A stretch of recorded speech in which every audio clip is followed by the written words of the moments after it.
Good morning to you all, and greetings in Christ's name. Wendell and Sarah, it's good to see you all here with us as well.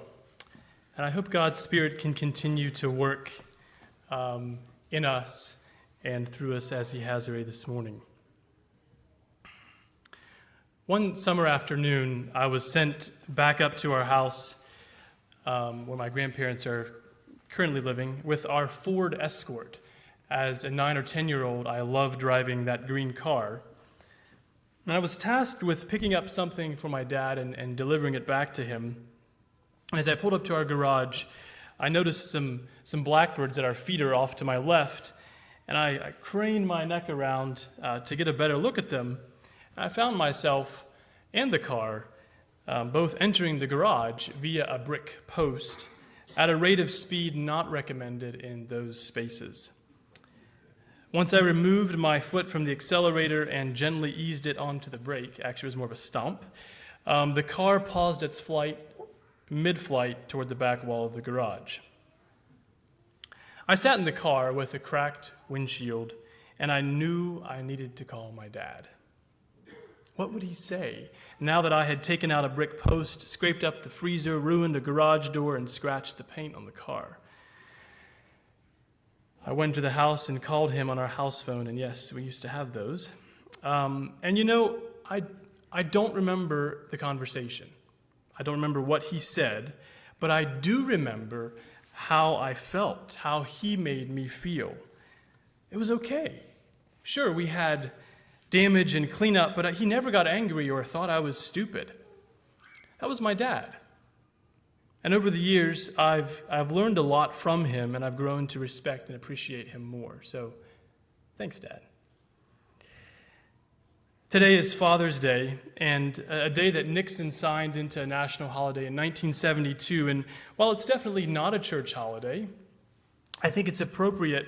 It's an appropriate time for us to recognize the gift and influence of fathers. It's also a time to challenge men and fathers to consider their own lives and the direction and influence they're having on their family and the greater world. And as I launch into a sermon on fatherhood today, I recognize several things. One, some of us may carry baggage in our relationships with our dads. Talking about fatherhood may bring up disappointment and pain. And so I want to be careful and compassionate. And maybe it's helpful even now to think about who you can talk to about these things and jot them down as we go along. I also recognize that some of us men are not fathers. Whether or not we've wanted to be, not all of us have children or are married, and that's a loss to grieve. I'm also thankful that all of you are not fathers. And while this sermon is directed toward fathers, I think the ideas we'll look at today are important for every parent and every individual, male or female, young and old, and they're important to wrestle with. I also want to say that some of you have raised children and faced challenging circumstances, and I want to acknowledge that. And as you reflect today, I don't want you to relive the regret, but maybe there's ways to find deeper healing. The sermon title today is A Father's Love, and I'd like to look at two characters and their stories, one in the Old Testament, one in the New Testament. And we're going to move through some scriptures, so I hope you can follow along. Let's begin by looking at Genesis 25. I'm going to read a couple of verses here. Genesis 25, starting in verse 21. This is the beginning story of Jacob, and I want to point out that the texts we're going to read here are not necessarily prescriptive, as in this is the best way to have family relationships, but more descriptive. This tells us something about how relationships work, and most importantly, who God is. It's history, and I think we can learn some important lessons from it. So this is Genesis 25. We'll start in verse 21. Let's stand as I read. Beginning in verse 21. So Isaac just got married to Rebekah, and Isaac entreated the Lord for his wife because she was barren, and the Lord was entreated of him, and Rebekah his wife conceived. And the children struggled together within her, and she said, If it be so, why am I thus?" And she went to inquire of the Lord.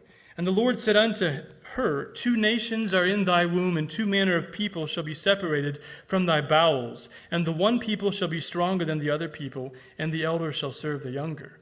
And when her days to be delivered were fulfilled, behold, there were twins in her womb. And the first came out red, all over like an hairy garment, and they called his name Esau. And after that came his brother out, and his hand took hold on Esau's heel, and his name was called Jacob. And Isaac was 80 old when she bare them. And the boys grew, and Esau was a cunning hunter, a man of the field, and Jacob was a plain man dwelling in tents. And Isaac loved Esau, because he did eat of his venison, but Rebekah loved Jacob. And Jacob sawed pottage, or made food, and Esau came from the field, and he was faint. And Esau said to Jacob, "Feed me, I pray thee, with that same red pottage, for I am faint." Therefore was his name called Edom. And Jacob said, "Sell me this day thy birthright." And Esau said, "Behold, I am at the point to die, and what profit shall this birthright do to me?" And Jacob said, "Swear to me this day." And he sware unto him. And he sold his birthright unto Jacob. Then Jacob gave Esau bread and pottage of lentils, and he did eat and drink, and rose up and went his way. Thus Esau despised his birthright. Please have a seat.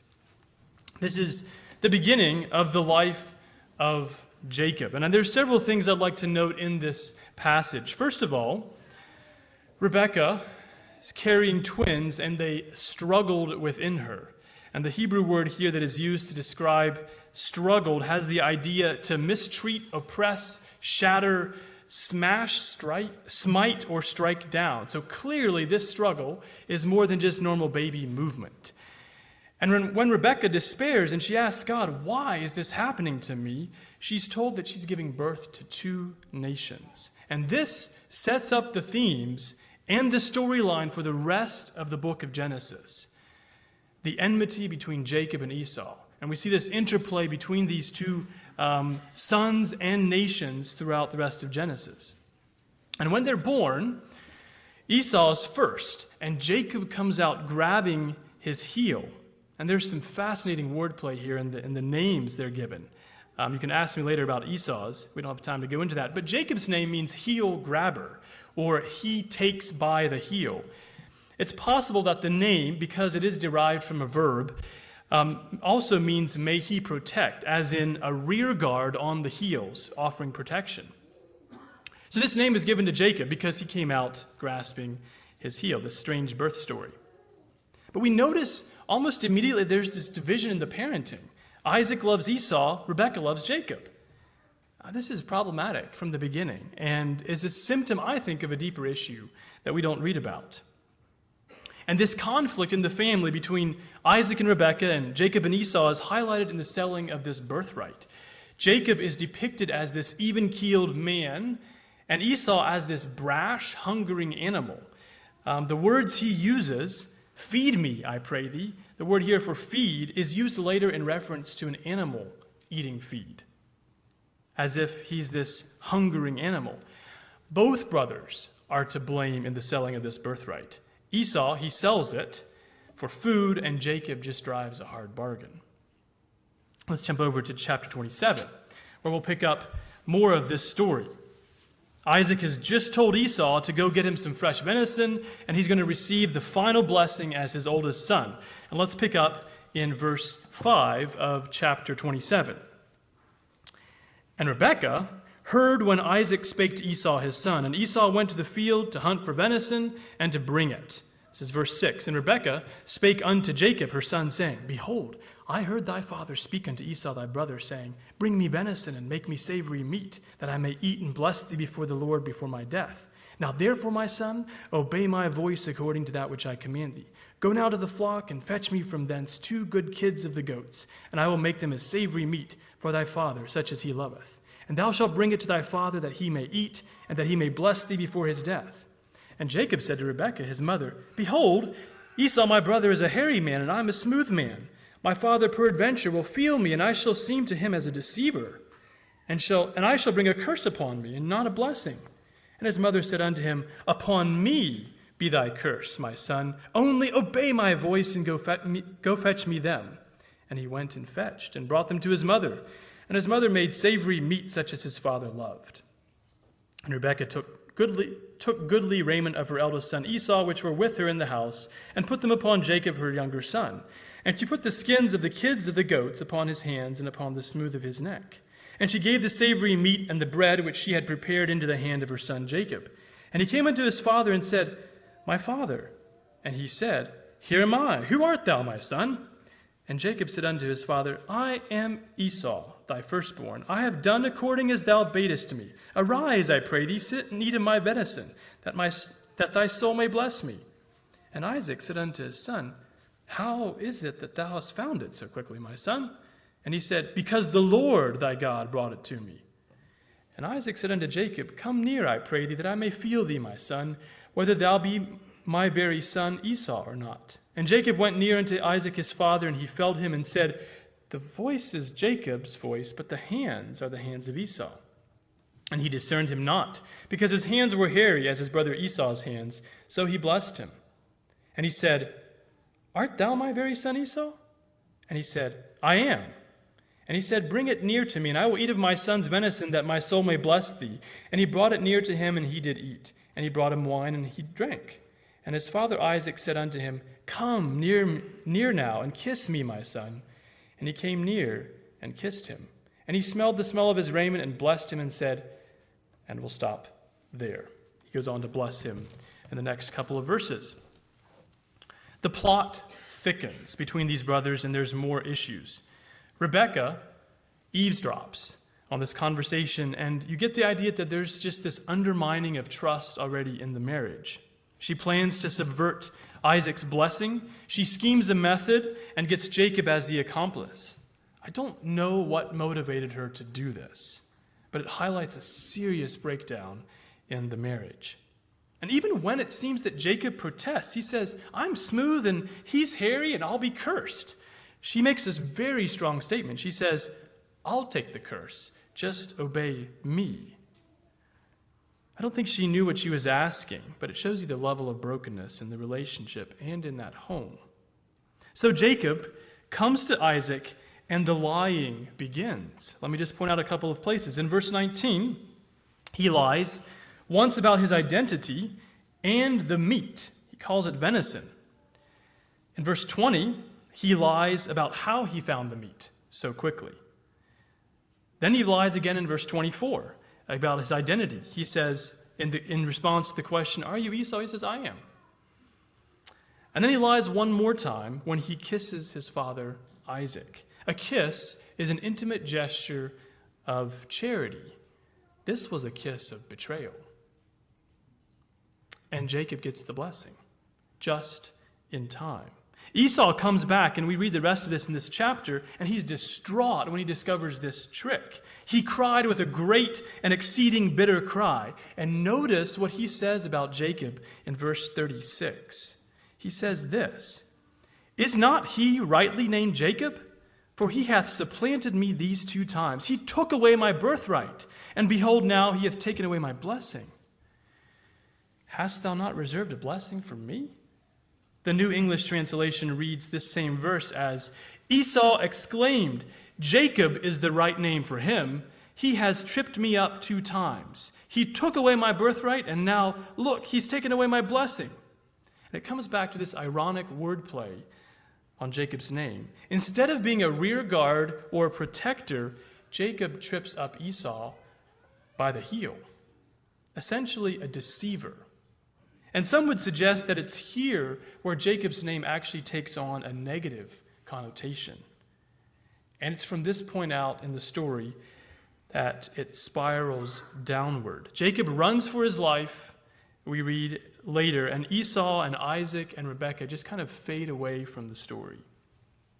And on that run for his life from his brother, in the confusion and the chaos that I'm sure Jacob was experiencing, he meets God at Luz, in a strange dream of a ladder going up from earth to heaven, with God at the top and these angels ascending and descending on the ladder. Let's turn there in chapter 28 and look how Jacob responds to this dream, this promise of God's faithfulness to him.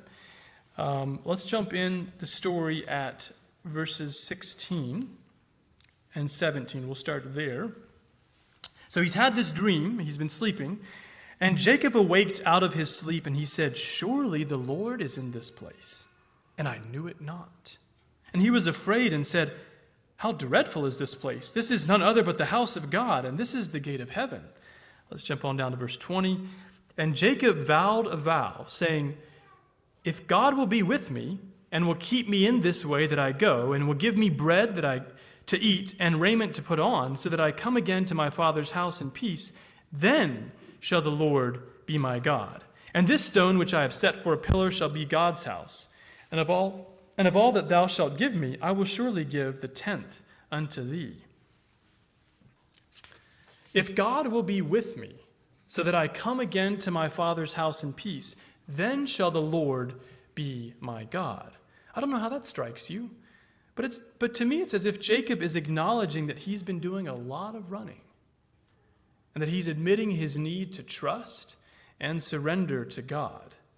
"I'll make you my God." And I can't help but imagine the pain, the chaos, and the turmoil that Jacob has dealt with, seeing and hearing the friction in his parents, knowing the hatred of his brother, feeling the shame of the lies he's told and believed about himself. This man has some baggage to deal with, and God meets him here. Well, we know the rest of the story. Jacob heads to Haran, where it's love at first sight for Jacob. He settles into the farming routine for the next 7 years, all the while madly in love with Rachel, so that it seemed unto him but a few days, as Genesis says.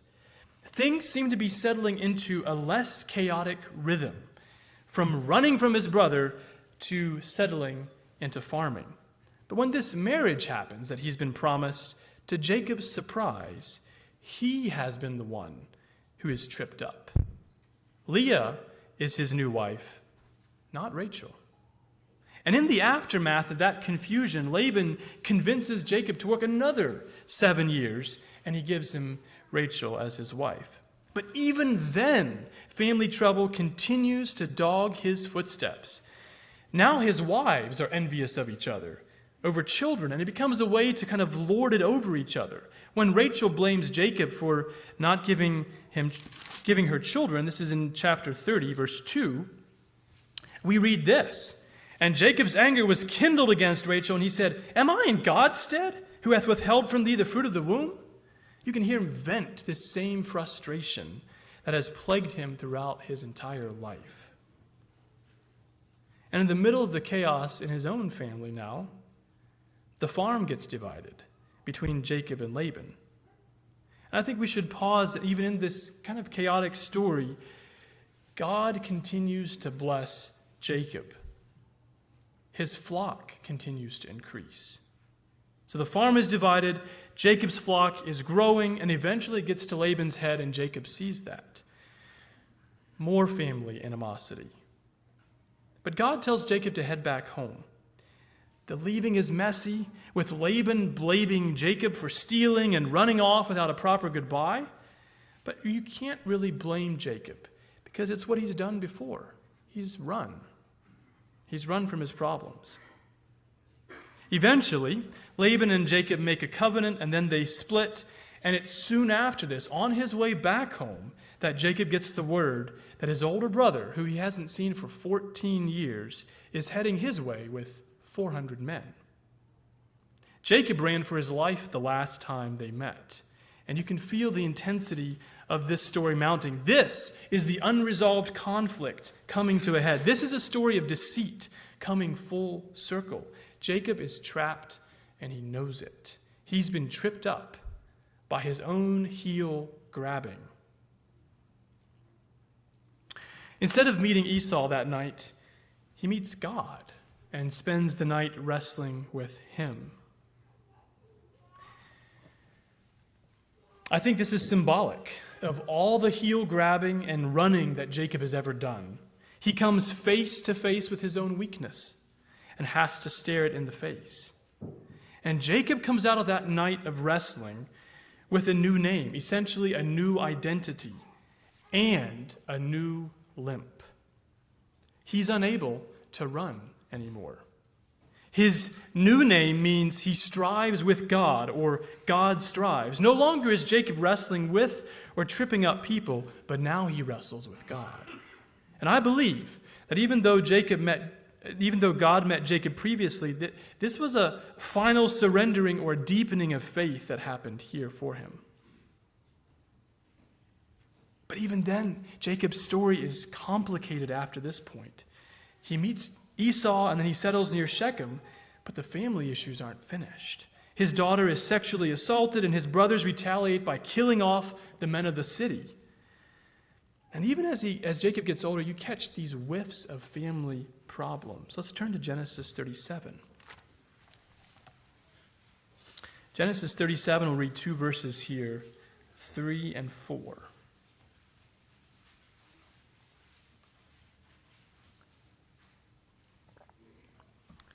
Now Israel, it's his new name, now Israel loved Joseph more than all his children, because he was the son of his old age, and he made him a coat of many colors. When his brethren saw that their father loved him more than all his brethren, they hated him and could not speak peaceably unto him. It's the same old family friction. Joseph, we know, is sold into slavery, kind of gone forever. That's a loss in the family, but there's more trouble. Judah has an affair with Tamar. There's a severe famine in the land for years. And then suddenly, in this miraculous turn of events, Joseph shows back up again in Egypt as second in command. And it's not until the entire family moves to Egypt and is to gather in Goshen that there seems to be some settledness in this family drama. In a beautiful picture at the end of his life, Jacob, the heel grabber turned God wrestler, gathers his 12 sons around him. This is towards the end of Genesis. What a fitting picture for a chaotic, divisive family to come together as a unit. That's reconciliation. And we read, funny enough, in Hebrews 11, verse 21, we read this about Jacob. By faith, Jacob, when he was dying, blessed both the sons of Joseph, his grandsons, and worshipped, leaning upon the top of his staff. Jacob, who started out struggling in the womb, spent much of his life manipulating and struggling against others who also met God face to face, blesses his grandchildren at the end of his life. And he's listed in the Hall of Fame of Faith. And throughout the Old Testament, his name is now attached to God, the God of Abraham, Isaac, and Jacob. What a testimony to God's mercy and goodness. But what a saga of the complexities of being a parent and a father. What are some lessons we can learn from this? I have 4. First of all, God is a God of redemption and reconciliation. God is a God of redemption and reconciliation. There's moments in this story, and even in our own story, where it seems that it just couldn't get worse. And yet, God continues to show up in the difficulties of Jacob's struggle and bring about good through the sin and brokenness. That's who God is. And he intends to bring wholeness to all areas of our lives in our stories today. So God is a God of redemption. We also learn that Jacob's challenges as a son carried over into his fatherhood. We already read that Isaac loved Esau, but Rebekah loved Jacob. And then we read that Israel loved Joseph more than all his children. It's this favoritism that ran in the family. And I think it's important for us to recognize as parents that the very challenges we've grown up with as a son or a daughter will impact our parenting. The ways we deal with conflict before will influence the ways we deal with conflict now. The ways we've been taught to regulate our emotions as a child, or not, will impact us as parents today. So our challenges as children will carry over into our parenthood. Thirdly, Jacob had to face his past. It was in the moments just before facing his rival brother, which you could say is symbolic of all his troubled past, that he wrestled with God and said these words, "I have seen God face to face, and my life is preserved." In a sense, he's acknowledging his past and God working through it. Whether we like it or not, we are formed by our upbringing and our past. And the older I get and the more people I work with, the more I realize how much of our perception of church, of God, of our worldview is shaped directly by our parents and or our past. I think it's okay if it terrifies us a little bit.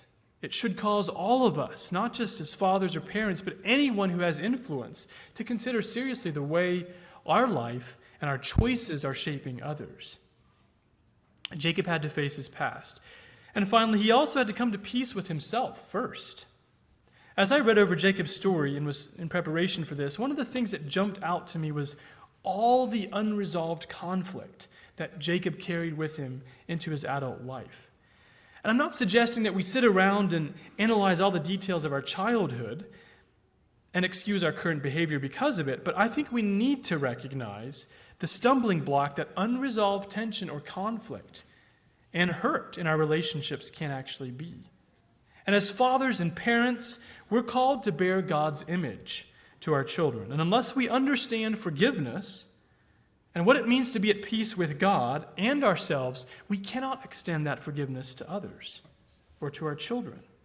If performance drives my relationship with God, or is the way I measure myself, then it will drive my relationship with my children. If I don't understand God's unconditional love for me right now, then I will have difficulty knowing how to love my children well. If I'm not settled in my calling, in God's calling for my life, then I will struggle to raise settled children. If I'm not actively growing in my walk with Christ, then it will be difficult for me to help my children grow in Christ. I think we have the hardest time forgiving ourselves. And I think that trips us up more than we realize, and sometimes our children bear the brunt of that. Our parenting must come out of a place of love, rest, and peace with God and ourselves. And that brings us to the second story. Let's turn to Luke 15.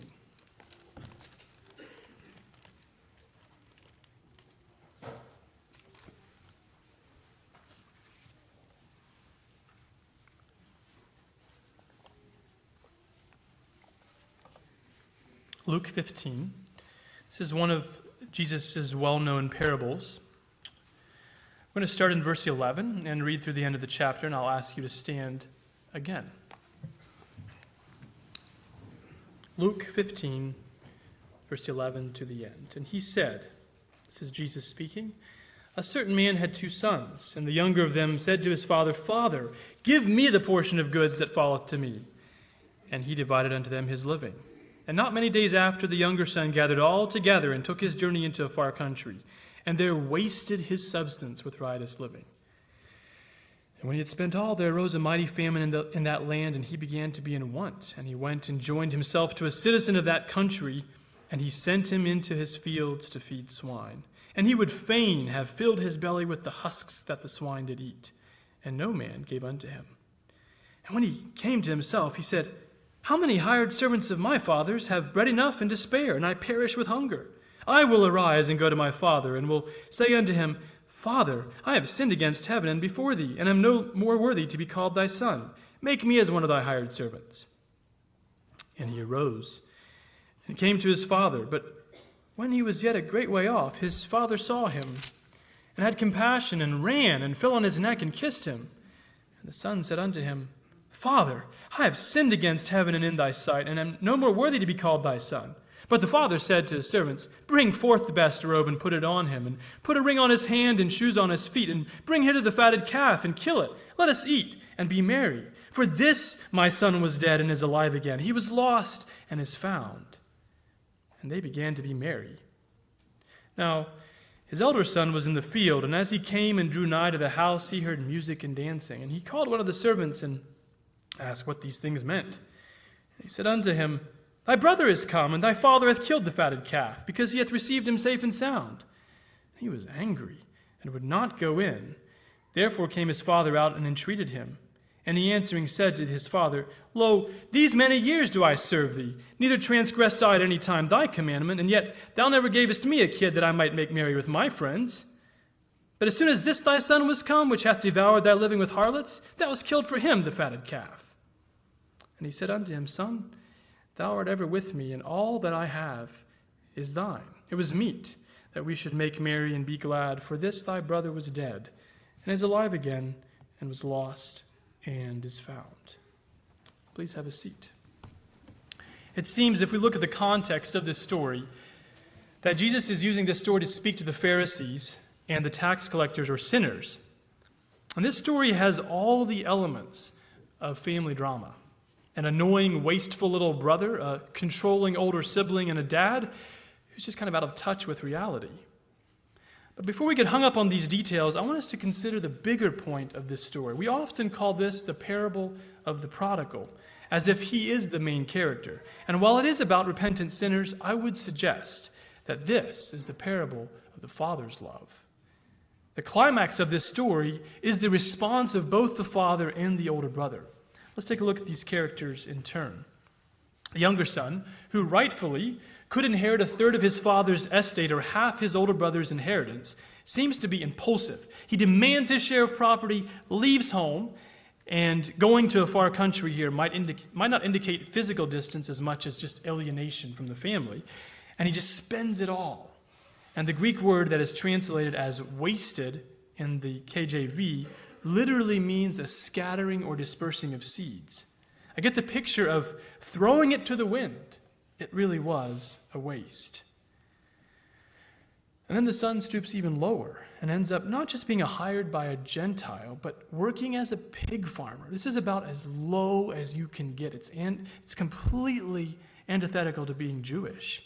One of the distinguishing marks for the Israelites that God commanded them not to do is to eat pork, much less raise pigs.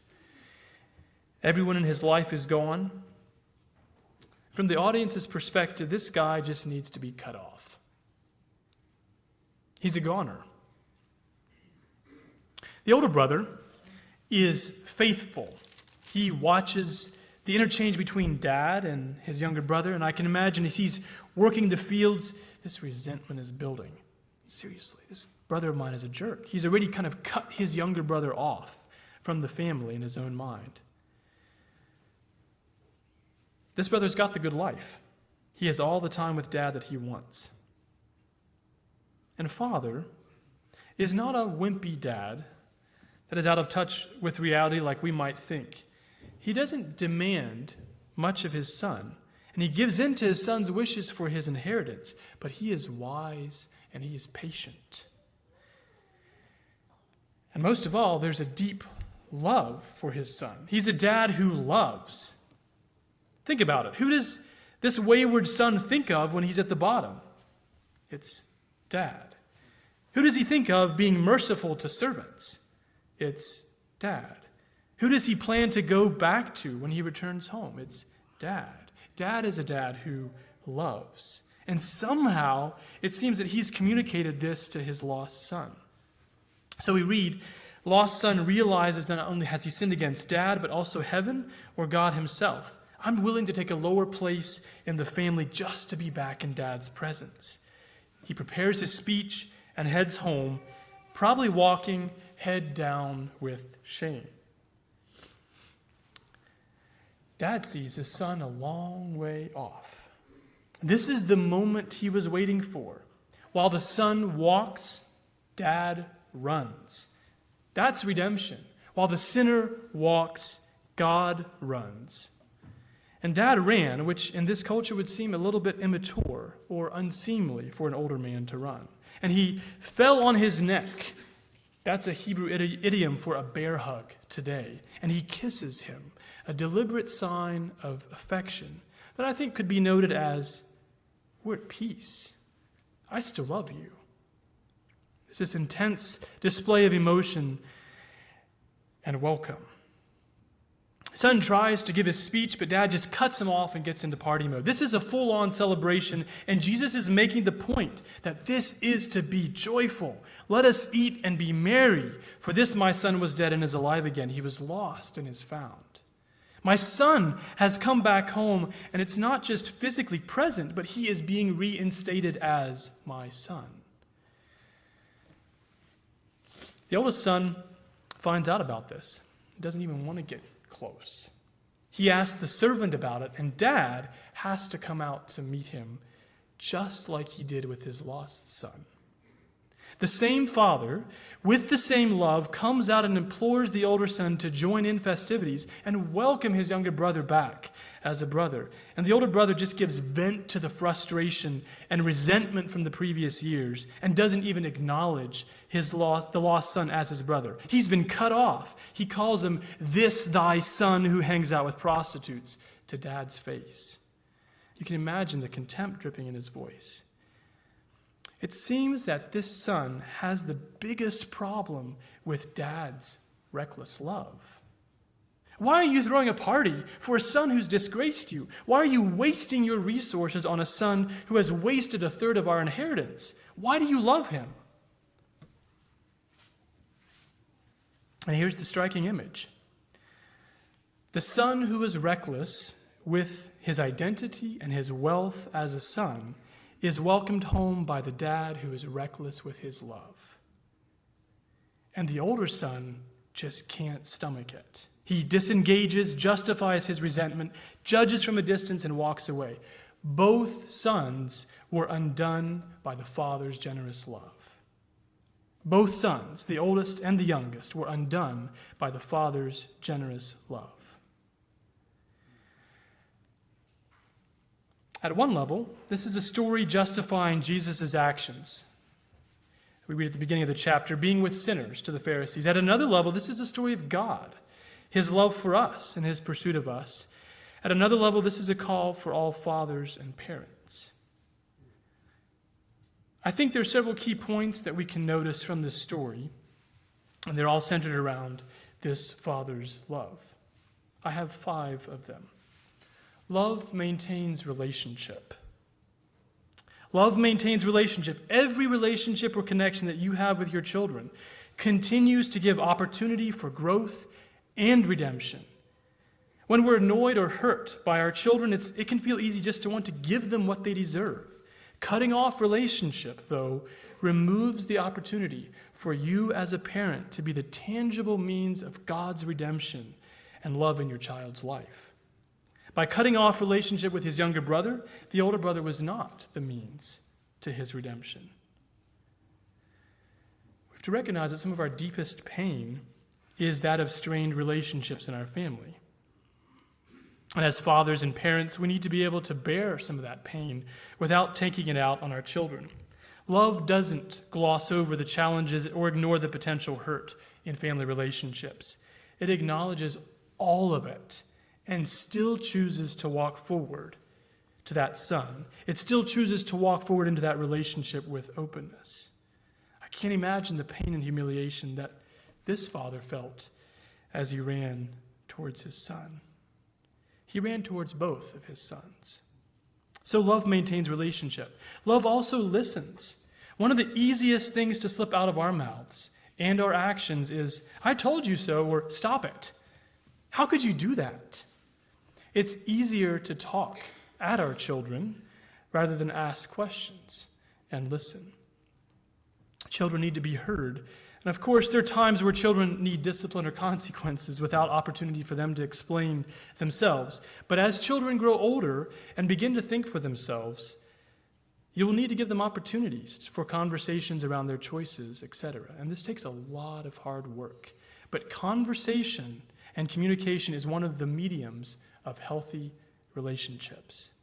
Ask questions in a curious, calm way that'll disarm and diffuse a potentially volatile situation. Tone matters just as much as words. Seek to understand before you seek to be understood. So, love listens. Love is also slow.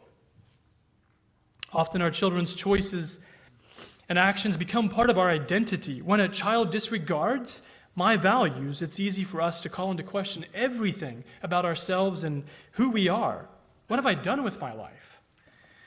The other temptation is for us to rush to solutions to fix the problems. And humans, especially your own children, are pretty good at picking up when they are viewed as projects or simply trying to be fixed. But love has long, slow-formed redemption in mind. Love builds a relationship, not a solution. We must give it time and patiently wait for God to redeem. After all, it took Jacob an entire lifetime for his redemption. So love is slow. Love also recognizes our own mistakes. And it takes a posture of humility, recognizing our own mistakes and shortcomings. And Jesus mentions this idea in Matthew 7, where he says, with this ludicrous picture of someone trying to dig out a tiny speck in somebody's eye with this gigantic log sticking out of their own. The message is clear. Love checks for logs in our own eyes first. And often the logs in our eyes involve the motivations of our heart. So we should ask, what is driving my response to my child? I need to analyze my motivations before I can help them. So love recognizes our own mistakes. And then finally, love is tenacious. And this is shown in God's own love for us. Paul writes in Romans 5:8, "But God commended his love toward us, in that while we were yet sinners, Christ died for us." It's this idea that even while we were still running away, not even realizing our own sinfulness, God was demonstrating his love toward us by giving us his Son for salvation. That's what love does. It's annoyingly insistent. It doesn't make the person annoying, but it consistently beckons an individual toward the lover. That's the kind of parents we're called to be, tenacious lovers. And it's my love for my child that is anchored in God's love for me. Love is tenacious. So where does that leave us? We've seen the effects of unresolved conflict in Jacob's life and the pain that caused in resulting generations. We've also seen the Father's love for us and as an example to us for our children. I'd like to consider two questions here at the end. As fathers, parents, young people, even children, what are the areas of unresolved conflict? What are the areas of unresolved conflict or pain that you're carrying? What are the places of regret and shame in your family relationships that you need to surrender? Or what are the shortcomings in your life that you need to face? Have you forgiven yourself, your parents, or your own children? Have you wrestled with God recently? And secondly, am I experiencing God's welcoming, abundant, tenacious love in my life as a current reality? And then, am I loving my children with the same welcoming, abundant, tenacious love? Parenting is farming. We're called to be faithful in our seed sowing and relationship building, not force the growth. And it's an act of faith that God will bring about the fruit, the redemption, and the reconciliation. Let's kneel for prayer.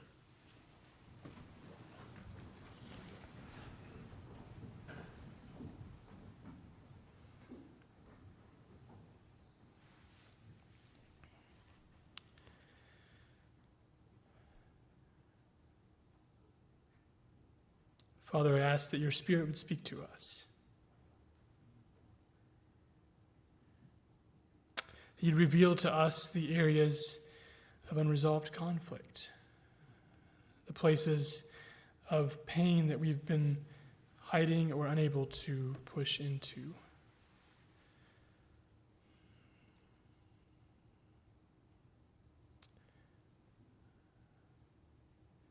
I ask that you would meet us in our need, in the challenges we face. Help us to offer forgiveness. Help us to forgive ourselves, our parents, and our children. I ask that there could be reconciliation in the challenging relationships in this very room. I ask that your Spirit would work a work of love, of redemption and wholeness in each of us in the most challenging and painful relationships of our own families.